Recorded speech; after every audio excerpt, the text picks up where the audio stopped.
Hey y'all, welcome back to the Butterfly Effect. Quick video, I'm probably not gonna edit, I'm just gonna record and post, but I just wanted to share my thoughts about everything that's going on. They just took light, but it's Black Tuesday anyway, so let's black it out.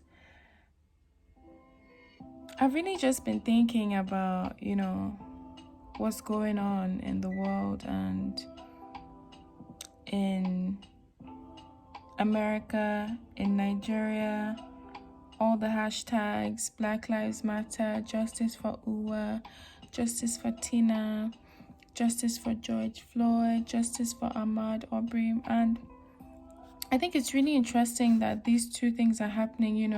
Obviously America is like the world leader. So what happens in America, the rest of the world kind of tends to just like hop onto it and really feels like the issue is their own. I know it's one big world, but it's not like we'll be doing justice for something that happens in like Eritrea or one of these smaller countries. So bearing that in mind, all of this is happening while we are also having viral cases of rape. Uwa, the university student who was raped and murdered in a church, and then Tina, the young girl who was killed by police because she violated the curfew. So you're able to compare what's going on in America to what's happening in Nigeria. You see them coming out on the streets. It took one video to like cause I know obviously that video was against the backdrop of everything that has happened since slavery, everything that has happened, all the incidences of racial injustice. So I know that video was like the straw that broke the camel's back, if I'll put it like that. But then I keep wondering what will be the straw that will break the camel's back in this our country, because this is not the first time we've done hashtag justice for somebody. Justice for Ochanya, we did that. Her father still ended up killing her. Her father, I don't even think his trial has been concluded in reality.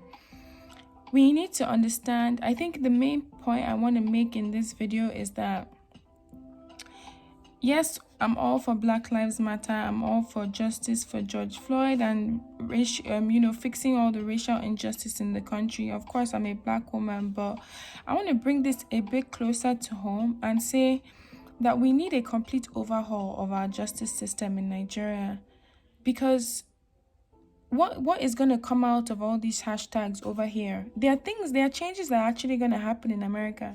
Their Supreme Court can come and overturn some of the rules. Maybe they will even ban, police using guns, or I believe that that George Chevin, or the Chevin guy, will be able to be held accountable for what he did. But in Nigeria, our justice system is so terrible. Like, what is actually going to happen to the perpetrators of the violence against Uwa and Tina? Yes, we've heard that they've been arrested. They've been arrested and charged. Cool stuff. But then what is going to happen? I've dealt with cases that it takes, rape cases at that, 13-year-old rape, that we're still in court. It's been over a year. So it's like I'm so demoralized, and I feel like our message should even be bigger than just the simple hashtag of justice to our donating to the different organizations. Yes, donate, please. It helps further their work, but the work is institutional. The main work that's needed, as somebody who actually knows how our criminal justice system works, why do you think that we don't have a lot of rape convictions?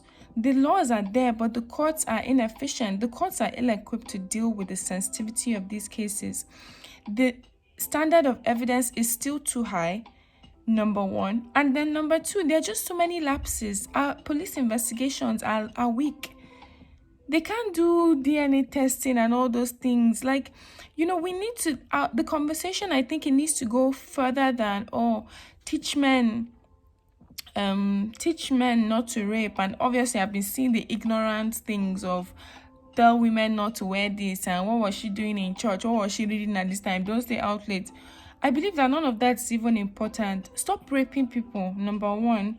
But number two, stop weakening our judicial system. Stop being okay with the fact that our courts don't have power in this country.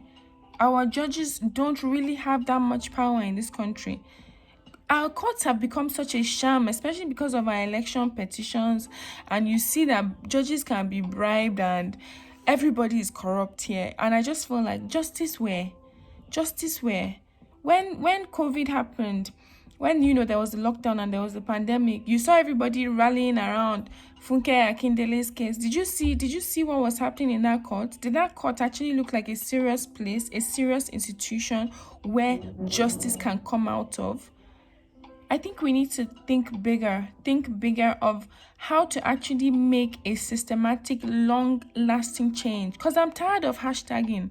As in me, I'm a social media advocate. I won't lie that. And I do believe in the power of social media advocacy, especially when it comes to enlightenment. But then the real change is going to come about from institutional reforms. We need to actually reform our criminal justice system. If not, there will never be justice.